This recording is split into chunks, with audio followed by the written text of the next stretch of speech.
Hello my dear student, welcome to Radiant Coaching Classes. My name is Shahbaz Pathan and I am your mathematics teacher. ठीक, आज हमारा trigonometric पे lecture number 4 होने वाला है. ठीक है, लास्ट वीडियो लेक्चर मतलब लेक्चर नंबर 3 में हमने बहुत ही इम्पोर्टेंट टॉपिक को डिस्कस किया था विच इज़ अलाइड एंगल. ठीक है ना, आई होप कि आप सब बच्चों ने वो लेक्चर नंबर 3 देखा होगा. ठीक है, सब लोगों को अलाइड एंगल क्या होता है ये कंसेप्ट बहुत अच्छे से समझ में आया होगा, ऐसे ही मैं उम्मीद करता हूँ. ठीक है, एक बार जो मैंने आपको शॉर्टकट बताया था कि अलाइड एंगल को किस तरीके से ध्यान रखना है, उस शॉर्टकट को एक बार जल्दी से रिवाइज कर लेते हैं और फिर उसी अलाइड एंगल के बेसिस पे कुछ न्यूमेरिकल हम लोग ट्राई करते हैं. ठीक है, तो शॉर्टकट क्या कहता है? शॉर्टकट ये कहता है कि जब कभी भी आपको 90 प्लस थीटा दिखाई दे, 90 प्लस थीटा दिखाई दे या माइनस थीटा दिखाई दे, 90 प्लस और माइनस थीटा दिखाई दे, 90 के बाद 270 प्लस और माइनस थीटा दिखाई दे. ठीक है, 90 फिर 270 फिर इसमें 90 और ऐड करो, 450 प्लस और minus theta and so on. यानी कि आप ऐसा बोलो कि odd multiple of 90 degree, odd multiple of 90 degree. ये जब भी आपको इस टाइप के अलाइड एंगल दिखाई दे, या फिर ये तो होगा डिग्री में, रेडियन के फॉर्मेट में हम लोग क्या बोल सकते हैं कि π/2 प्लस और माइनस थीटा दिखाई दे, या 3π/2 प्लस और माइनस थीटा दिखाई दे, या फिर 5π/2 प्लस और माइनस थीटा दिखाई दे एंड सो ऑन. यानी कि हम ये बोल सकते हैं कि ऑड मल्टीपल ऑफ π/2 दिखाई दे. ठीक है, ये होगा रेडियन के फॉर्मेट में. तो क्या करना है, फंक्शन को चेंज करना है. चेंज करना मतलब साइन है तो कॉस लिखने का, और कॉस है तो साइन लिखना, टैन है तो कॉट लिखना, या कॉट है तो टैन लिखो, सेक रहा तो कोसेक लिखना, और कोसेक रहा तो सेक. यानी फंक्शन को चेंज करना है. ठीक है, किसको किस में चेंज करना है ये बात समझ में आ गई. और चेंज करने के बाद उसके आगे साइन लगाना होता है, पॉजिटिव या नेगेटिव. फिर हम लोग कहते हैं assign the sign as per quadrant in which trigonometric ratio lies. और आगे क्या कर दो, एक साइन लगाना है पॉजिटिव या नेगेटिव, इस हिसाब से कि वो ट्रिग्नोमेट्रिक रेशियो किस क्वाड्रेंट में लाई कर रहा है उस हिसाब से. ठीक है, ये हो गया पहला शॉर्टकट. दूसरा शॉर्टकट हम लोग क्या बोल सकते हैं, ये तो हो गया 90 के ऑड मल्टीपल के लिए. अगर मैं बात करूँ 90 के इवन मल्टीपल मतलब 90 इंटू 2, तो ये बोल सकते हैं 180 प्लस और माइनस हो, या 360 प्लस और माइनस हो, या फिर 540 प्लस और माइनस थीटा हो एंड सो ऑन. इसी तरीके से यानी कि इवन मल्टीपल ऑफ 90 डिग्री. अगर 90 डिग्री के जैसे ये 2 टाइम्स है, ये 4 टाइम्स है, ये 6 टाइम्स है. ठीक है, तो इवन मल्टीपल ऑफ 90 डिग्री हो, या फिर इसी को रेडियन के फॉर्मेट में ऐसा बोल सकते हैं प्लस और माइनस थीटा, या 2π प्लस और माइनस थीटा फॉर्मेट में हो, या फिर 3π प्लस और माइनस थीटा फॉर्मेट में हो. इस तरीके से यानी इसको क्या बोल सकते हैं कि ये क्या है, ये भी इवन मल्टीपल ऑफ π/2 है. देखो इवन मल्टीपल ऑफ π/2, ये 2 इंटू π/2 ऐसा लिखा है, π/2 का इवन मल्टीपल है. तो जब भी कुछ ऐसा दिखाई दे, या आप ऐसा समझो कि π, 2π, 3π, 4π ऐसा कुछ दिखाई दे, तो फंक्शन को जैसे के वैसे रहना. यानी साइन फंक्शन है तो साइन ही लिखने का, कॉस है तो कॉस ही लिखने का, टैन है तो टैन ही लिखने का एंड सो ऑन. मतलब फंक्शन चेंज नहीं होगा. और आगे क्या करना है, साइन लगाना है. assign the sign as पर क्वाड्रेंट के हिसाब से कि किस क्वाड्रेंट में वो ट्रिग्नोमेट्रिक फंक्शन लाई कर रहा है, उस क्वाड्रेंट के हिसाब से आपको क्या करना, आगे साइन लगाना। अच्छा, ये साइन कैसे डिसाइड करते हैं हम लोग? साइन डिसाइड करते हैं ASTC से। पता है ना कि फर्स्ट क्वाड्रेंट के अंदर सारे के सारे ट्रिग्नोमेट्रिक फंक्शन पॉजिटिव होते हैं, सेकंड क्वाड्रेंट के अंदर साइन कोसेक फंक्शन पॉजिटिव होते हैं, थर्ड क्वाड्रेंट के अंदर टैन कॉट फंक्शन पॉजिटिव होते हैं, और फोर्थ क्वाड्रेंट के अंदर कॉस और सेक फंक्शन पॉजिटिव होते हैं। ठीक है, तो आई होप कि आपको ये चीज़ें क्लियर हुई होगी। ठीक है ना, अलाइड एंगल को, ये अलाइड एंगल, इसको हम लोग अलाइड एंगल कहते हैं कि अलाइड एंगल के जो फॉर्मूलेज है उसको शॉर्टकट तरीके से कैसे ध्यान रखा जाए। होप सो कि आपको ये बहुत अच्छे से याद हो गया होगा। Okay okay. अच्छा, अलाइड एंगल के अंदर अब हमें ये भी सीखना है कि अगर मुझे कभी साइन ऑफ माइनस थीटा की जरूरत गिरी, साइन ऑफ माइनस थीटा क्या होता है? ठीक है ना, साइन ऑफ माइनस थीटा क्या होता है? अब ये माइनस साइन आपको क्या बता रहा है? माइनस साइन आपको बता रहा है कि रोटेशन क्या हो रहा है, एंटी क्लॉकवाइज हो रहा है। रोटेशन क्या हो रहा है, क्लॉकवाइज हो रहा है। Negative sign represent rotation is clockwise. तो अब समझो कि बात को समझो कि साइन ऑफ माइनस 45 की वैल्यू क्या होगी। अब देखो, ध्यान से देखो, ये माइनस 45 आपको क्या बता रहा है? ये माइनस साइन आपको बता रहा है कि मुझे साइन रोटेट करना है किधर, एंटी क्लॉक। पहले मतलब मैं यहाँ पर रहूंगा, ठीक है। अच्छा, एक्चुअल में 45 किधर आता है? पॉजिटिव 45 यहाँ पर आएगा, ठीक है। 45 यहाँ के तो भी आएगा और निगेटिव 45 यहाँ के तो भी आएगा, तो एंगल तो सेम ही रहेगा सिर्फ, क्योंकि ये भी 45 डिग्री है और ये भी 45 डिग्री है। फर्क ये है कि यहाँ पे रोटेशन एंटी क्लॉकवाइज हो रहा है, तो यहाँ पे रोटेशन क्लॉकवाइज हो रहा है, बस इतना ही फर्क है, ठीक है।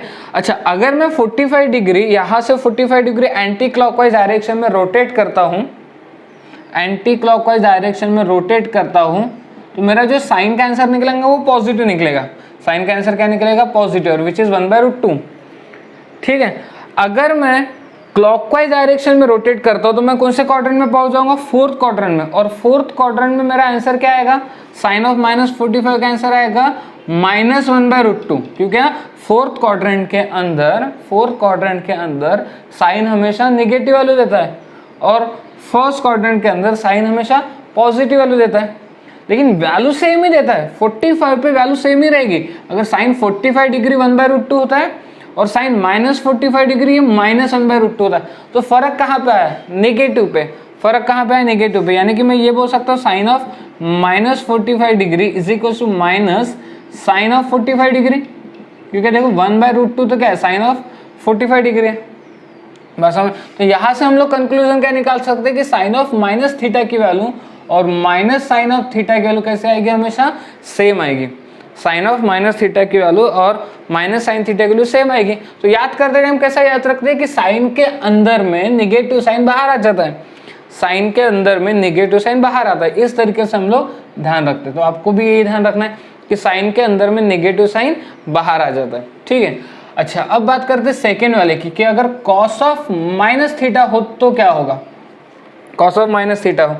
अब सेम चीज हम cos 45 के लिए भी डिस्कस कर लेते हैं, ठीक है ना। सेम चीज cos 45 के लिए डिस्कस करते हैं।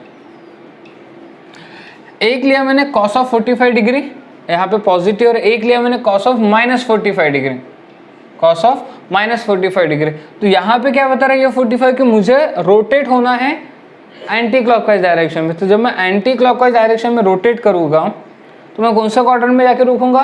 फर्स्ट क्वाड्रेंट में जाके रुकूंगा। और फर्स्ट क्वाड्रेंट में cos ऑफ 45 की वैल्यू कितनी होती है? 1/√2 होती है, ठीक है। और अगर मैं यहीं से क्लॉकवाइज डायरेक्शन में रोटेट करूंगा, क्लॉकवाइज डायरेक्शन में रोटेट करूंगा, तो मैं कौन से क्वाड्रेंट में जाके रुकूंगा? फोर्थ क्वाड्रेंट में। और फोर्थ क्वाड्रेंट में cos कैसा होता है? पॉजिटिव ही होता है। फोर्थ क्वाड्रेंट में cos कैसा होता है? पॉजिटिव। यानी cos ऑफ -45 की वैल्यू भी कितनी आएगी? 1/√2 आएगी। तो इसका क्या मतलब हुआ? इसका ये मतलब हुआ कि cos 45 की वैल्यू 1/√2 है और cos ऑफ -45 की वैल्यू भी 1/√2 है, यानी कि cos ऑफ -45 और cos ऑफ 45 दोनों सेम है। cos ऑफ -45 और cos ऑफ 45 की वैल्यू कैसे रहेगी? सेम हो जाएगी। तो इसका मतलब cos ऑफ माइनस थीटा और cos थीटा की वैल्यू क्या होगी? सेम रहेगी। तो यहाँ से कंक्लूजन क्या निकला? यहाँ से कंक्लूजन ये निकला कि साइन के अंदर, साइन फंक्शन के अंदर माइनस साइन एब्जॉर्ब नहीं होता है और कॉस फंक्शन के अंदर माइनस साइन एब्जॉर्ब हो जाता है। बस ये ध्यान रखना आपको, ठीक है। बात समझ में आ गई। तो फिर अब बात करते हैं कि सर फिर tan का क्या होगा। तो tan का तो अब बहुत आसान है, tan ऑफ माइनस थीटा आप बोल सकते हो कि ये होता है sine of minus theta upon में कॉस ऑफ माइनस थीटा। अच्छा, साइन ऑफ माइनस थीटा क्या होता है, sine of minus theta minus sine theta, और कॉस ऑफ माइनस थीटा क्या होता है, कॉस थीटा। तो minus sine theta upon cos theta minus tan theta. तो टैन के अंदर में भी माइनस साइन एब्जॉर्ब नहीं हुआ, वो भी बाहर निकला। तो फिर कॉट की कॉट ऑफ माइनस थीटा क्या होगा, तो कॉट ऑफ माइनस थीटा हो जाएगा cos of minus theta upon sign of minus theta होता है। ठीक है, तो cos of minus theta, cos के अंदर तो माइनस साइन एब्जॉर्ब हो गया, लेकिन साइन के अंदर का माइनस बाहर निकला, तो ये कितना हो गया माइनस कॉट ऑफ थीटा। तो कॉट ऑफ माइनस थीटा कितना हो गया, माइनस कॉट थीटा, यानी कॉट के अंदर भी माइनस साइन एब्जॉर्ब नहीं हुआ। अच्छा, सेक ऑफ माइनस थीटा क्या होगा, तो सेक ऑफ माइनस थीटा हो जाएगा 1 upon cos of minus theta. Sec of minus theta क्या हो जाएगा, 1 upon cos of minus theta. अच्छा, माइनस साइन क्या होता है, एब्जॉर्ब हो जाता है, तो 1 upon cos theta. 1 upon cos theta का मतलब क्या, सेक थीटा। तो सेक ऑफ माइनस थीटा क्या होता है, सेक थीटा। तो देखो sec of minus theta sec theta हो गया, यानी कि सेक में क्या हो गया, माइनस साइन एब्जॉर्ब हो गया। तो फिर कोसेक ऑफ माइनस थीटा की भी एक बार बात कर ही लेते हैं। कोसेक ऑफ माइनस थीटा क्या होगा, 1 upon sine of minus theta होता है, माइनस साइन यहाँ पे एब्जॉर्ब नहीं होता है, तो ये क्या हो जाएगा फिर माइनस कोसेक थीटा। तो कोसेक ऑफ माइनस थीटा क्या होता है, माइनस कोसेक थीटा। तो देखो हमने 6 ट्रिग्नोमेट्रिक फंक्शन डिस्कस कर लिए, ठीक है, नेगेटिव एंगल के साथ। तो क्या हुआ ना, इन 6 में से 2 ऐसे फंक्शन है जिसमें माइनस साइन क्या हो गया, एब्जॉर्ब हो गया, माइनस साइन क्या हो गया, एब्जॉर्ब हो गया। तो अपने को भी यही ध्यान रखना है कि sine of minus theta minus sine theta होता है और cos of minus theta cos theta. तो 2 ऐसे फंक्शन है ट्रिग्नोमेट्रिक के जिसमें माइनस साइन एब्जॉर्ब हो जाता है, लेकिन बाकी चारों में माइनस साइन उछल के बाहर निकलता है। इस तरीके से आप ध्यान रखो। और वो 2 कौन से ट्रिग्नोमेट्रिक फंक्शन है, एक है कॉस और एक है सेक। ये 2 ऐसे ट्रिग्नोमेट्रिक फंक्शन है जिसमें माइनस साइन एब्जॉर्ब होता है और बाकी चारों में माइनस साइन बाहर निकलता है। तो बात याद रहेगी।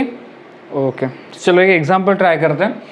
एग्जांपल क्या कहते हैं, द वैल्यू ऑफ, आपको इसकी वैल्यू बतानी, क्या दिया है, cos 90 plus theta into sec of minus theta into tan of 180 minus theta whole divided by sec of 360 minus theta into sine of 180 plus theta into cot of 90 minus theta.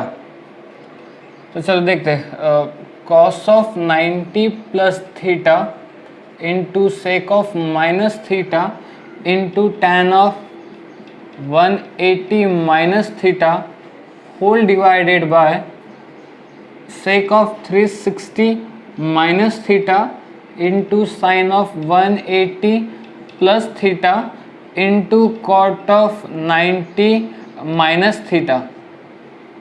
ठीक है, अच्छा, cos of 90 plus theta क्या होता है, 90 दिखाई दे रहा है तो फंक्शन चेंज होगा, जैसे 90 दिखाई दिया फंक्शन चेंज, तो साइन है कॉस है तो साइन थीटा होगा। कौन से क्वाड्रेंट में जाएगा, ये 90 प्लस हो रहा है, 90 प्लस हो रहा है मतलब सेकंड क्वाड्रेंट में, और सेकंड क्वाड्रेंट में कॉस कैसा होता है, नेगेटिव, तो ये हो गया माइनस साइन थीटा।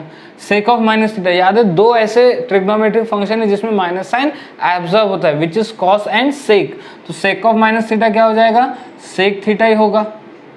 ठीक है, और tan 180 माइनस थीटा, अच्छा 180 रहा तो फंक्शन जैसे कि वैसा लिखना है, यानी कि tan थीटा, और क्वाड्रेंट कौन सा है, tan 180 माइनस थीटा कौन से क्वाड्रेंट में जाएगा, सेकेंड क्वाड्रेंट में।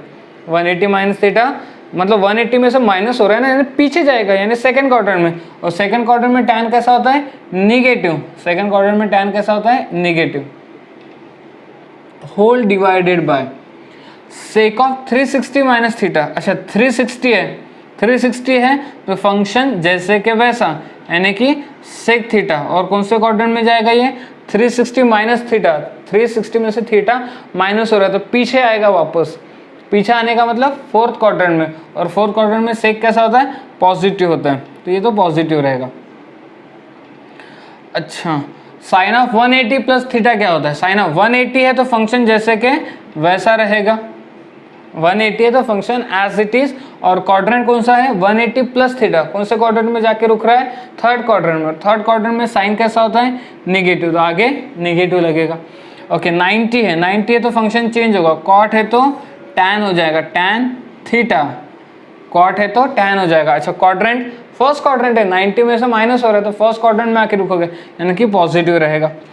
ओके चलो देखते कुछ हो रहा है क्या, देखो माइनस साइन थीटा तो कैंसिल हो गया, सेक थीटा और सेक थीटा भी कैंसिल हो गया, टैन थीटा और टैन थीटा भी कैंसिल हो गया, तो क्या बचा -1। तो हमारा करेक्ट आंसर क्या आ जाएगा डी, करेक्ट आंसर आ जाएगा डी। तो इस तरीके से हमें अलाइड एंगल का यूज करना है। ओके तो चलो कुछ और भी न्यूमेरिकल ट्राई करते हैं जिससे आपका ये टॉपिक और स्ट्रांग बने।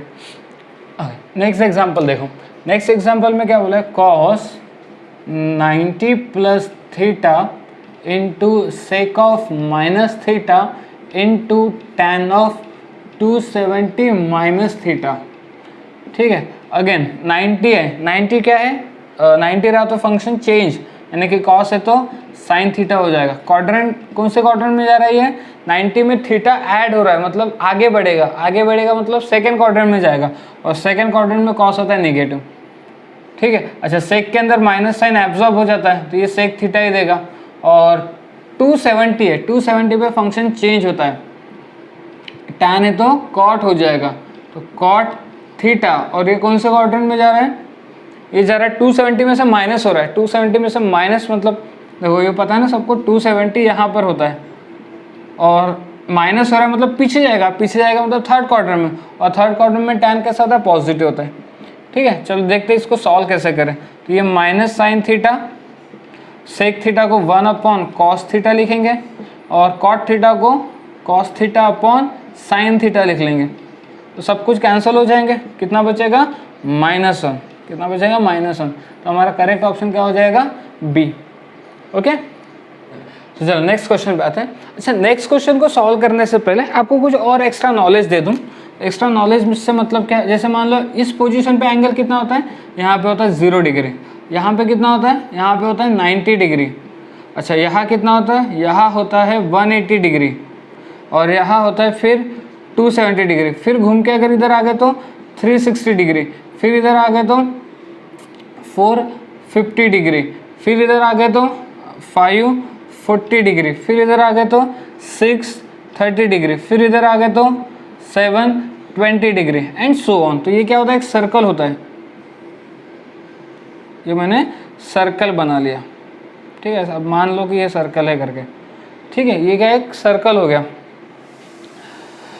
अब बात ये है कि मान लो कि मुझे अगर किसी ने पूछा कि 180 की वैल्यू बताओ, ठीक है ना, साइन 180 की वैल्यू बताओ, तो पहले तो ये सोचूंगा मैं कि साइन की डेफिनेशन क्या होती थी। साइन की डेफिनेशन होती थी y/r, साइन की डेफिनेशन क्या होती थी y/r। अब बात ये है कि हम तो रेडियस को रोटेट करते हैं, ठीक है, तो जब ये रेडियस यहाँ पे आ जाएगी, हमारे लिए ये x एक्सिस है, ये क्या है x एक्सिस है, और ये क्या है y एक्सिस है, और ये होगी इसकी रेडियस, ये क्या होगी इसकी रेडियस। तो हमारे जब मैं y की जैसे रेडियस, इसको रेडियस को रोटेट कर रहा हूँ पहले यहाँ, तो यहाँ पे y की वैल्यू कितनी होगी 0, क्यों, क्योंकि ये x एक्सिस पे, यहाँ पे y की वैल्यू y रहेगी, कुछ ना कुछ वैल्यू रहेगी, यहाँ पे y की वैल्यू फिर से 0 आ जाएगी, मतलब y की वैल्यू कितनी रहेगी 0 रहेगी, y की वैल्यू 0 और रेडियस तो रेडियस ही रहेगी, यानी आंसर कितना आ जाएगा 0।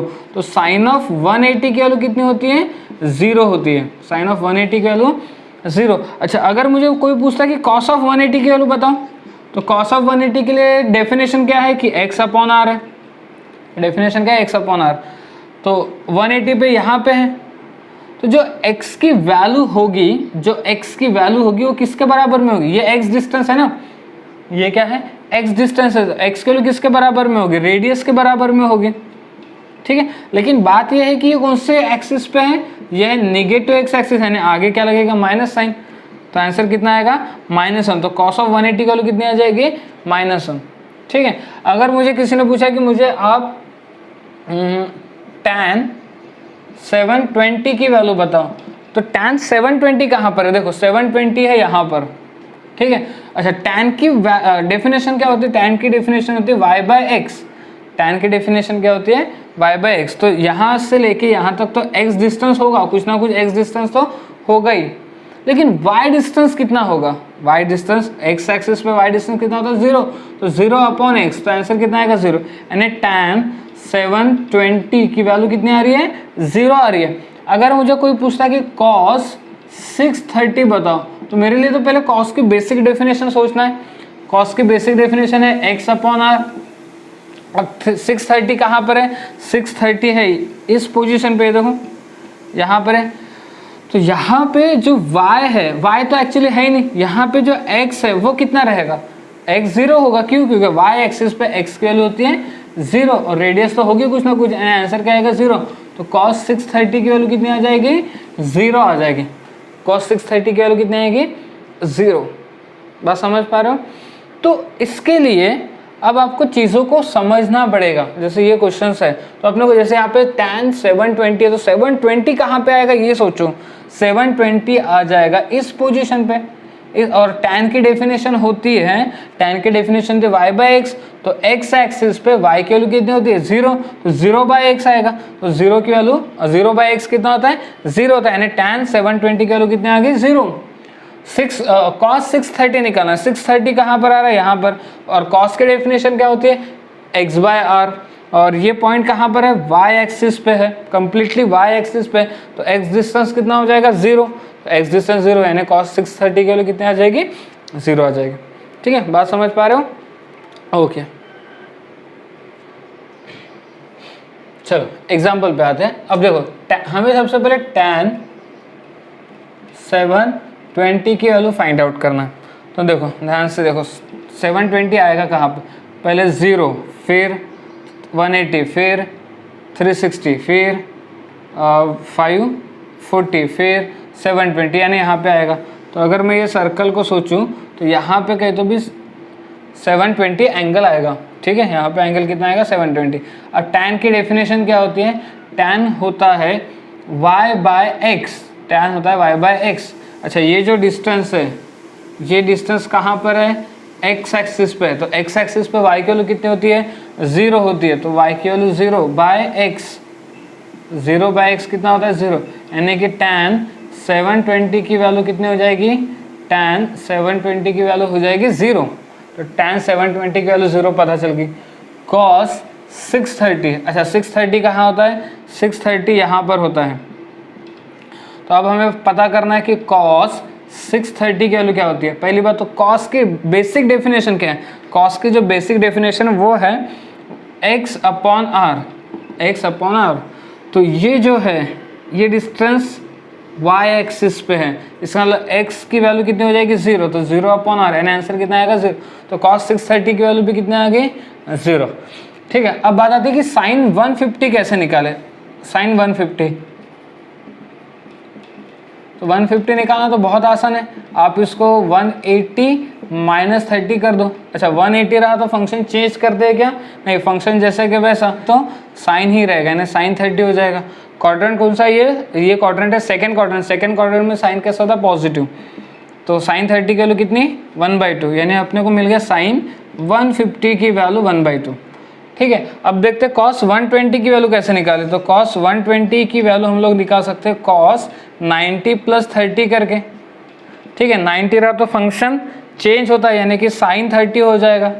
ठीक है, अच्छा और कौन से क्वाड्रेंट में जा रहा है, ये जा रहा है सेकंड क्वाड्रेंट में, सेकंड क्वाड्रेंट में cos कैसा नेगेटिव, तो फाइनली आंसर कितना आएगा -1/2, क्योंकि साइन 30 की वैल्यू 1/2 होती है, तो ये हमें मिल गया cos 120 की वैल्यू। अच्छा जो वैल्यू फाइंड आउट करने, इसकी वैल्यू फाइंड आउट करने पुटअप कर देते हैं, tan 720 की वैल्यू 0 माइनस cos 630 की वैल्यू 0 माइनस sin 150 की वैल्यू, sin 150 की वैल्यू 1/2 इंटू cos 120 की वैल्यू -1/2, तो ये तो हो गया 0 सब, तो -1/2 इंटू -1/2, यानी आंसर कितना आ रहा है 1/4, तो हमारा करेक्ट ऑप्शन रहेगा ए। ठीक है, तो देखो ये कुछ ऐसे क्वेश्चन है जहाँ पे आपको अलाइड एंगल का बहुत ज़्यादा यूज़ करते आना चाहिए, कि हर एक चीज़ अलाइड एंगल के आपको क्लियर कट होनी चाहिए। ओके, तो अब तक हमने जितने भी क्वेश्चंस किए हैं ये सारे के सारे डिग्री से रिलेटेड थे, सभी न्यूमेरिकल्स में डिग्री आ रही थी। अब देखते हैं कि डिग्री की जगह अगर रेडियन आता है तो फिर क्वेश्चंस को कैसे हैंडल करना है। मैं कुछ बातें आपको बताने वाला हूँ, उसको आप मेमोराइज करके रखो। जैसे कि tan 19π/3, अब tan 19π/3 को कैसे सॉल्व करें। डिग्री में सॉल्व करना तो आसान है, डिग्री में समझ में आ जाता है कि एंगल कितना है, लेकिन 19π/3 को अगर अपने को सॉल्व करना है तो आपको क्या करना है, इस 19π/3 को अलाइड एंगल के फॉर्मेट में कन्वर्ट करना है। ठीक है, यानी क्या आना चाहिए, अलाइड एंगल। अब वो कैसे ध्यान रखते हैं इसको समझो। ठीक है, अब आप ये सोचो कि 19 के आसपास ऐसा कौन सा नंबर है जो 3 से डिवाइड होता है। देखो ट्रिक बता रहा हूँ आपको कि कैसे अलाइड एंगल पता किया जाता है। 19 से छोटा ऐसा कोई नंबर सोचो जो 3 डिवाइड कर लेता है, वो है 18, वो है 18। और 18 3 से डिवाइड करने पे कितना मिलता है, 6। तो आपको क्या करना है, देखो क्या सोचना है आपको कि 19 से छोटा ऐसा कोई नंबर जिसको 3 डिवाइड कर ले वो है 18, और 18 को 3 से डिवाइड करने पे कितना मिलता है, 6। तो 6π लिख लेने का, कितना लिखने का, 6π। अब आपको ये सोचना है कि 19π/3 में 3 लाने के लिए 6π में कितना ऐड करना चाहिए, और वो है π/3। देख लो लगे तो बात समझ पा रहे हो। अच्छा, ये हमने देखो अलाइड एंगल के फॉर्मेट में कन्वर्ट किया, यहाँ पे 6π आ गया। ठीक है, यानी कि π/2 का इवन मल्टीपल आ गया। और जो सेकंड एंगल आना चाहिए वो हमेशा एक्यूट एंगल होना चाहिए, सेकंड एंगल हमेशा एक्यूट एंगल होना चाहिए। ठीक है, और प्रैक्टिस करेंगे तो और आपको धीरे धीरे समझ में आएगा कि क्या अप्रोच होना चाहिए ऐसे क्वेश्चन को सॉल्व करने के लिए। ठीक है, तो 6π रहा तो फंक्शन चेंज होता है कि जैसे कि वैसा रहता है, जैसे कि वैसा रहता है, यानी कि tan π/3। अब बात आती है कि ये कौन से क्वाड्रेंट में, तो पहले ये सोचो 6π कहाँ पे होता है।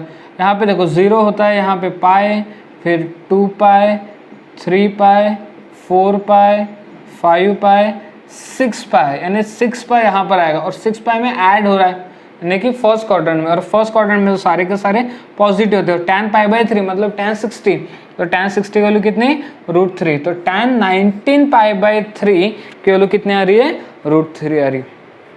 ठीक है, बात समझ पा रहे हो। ओके, चलो एक और क्वेश्चन करते हैं। अब ये सोचो कि 11 से छोटा ऐसा कोई नंबर जिसको 4 डिवाइड कर ले, 11 से छोटा ऐसा कोई नंबर जिसको 4 डिवाइड कर ले, वो है 8। और 8 को 4 से डिवाइड करने पे कितना बच रहा है, 2। तो आपका अप्रोच क्या होना चाहिए, आपका अप्रोच ये होना चाहिए कि मैं 2π लिख लेता हूँ, और साथ में मुझे क्या करना पड़ेगा, साथ में मुझे 3π/4 लगाना होगा, 3π/4। लेकिन यहाँ पे दिक्कत क्या आ रही है कि जो सेकेंड एंगल आ रहा है ये एक्यूट एंगल नहीं है, जो सेकेंड एंगल आ रहा है ये एक्यूट एंगल नहीं है। तो इसका मतलब अब मुझे थोड़ा सा अप्रोच चेंज करना पड़ेगा। अब अप्रोच चेंज करना मतलब क्या करें,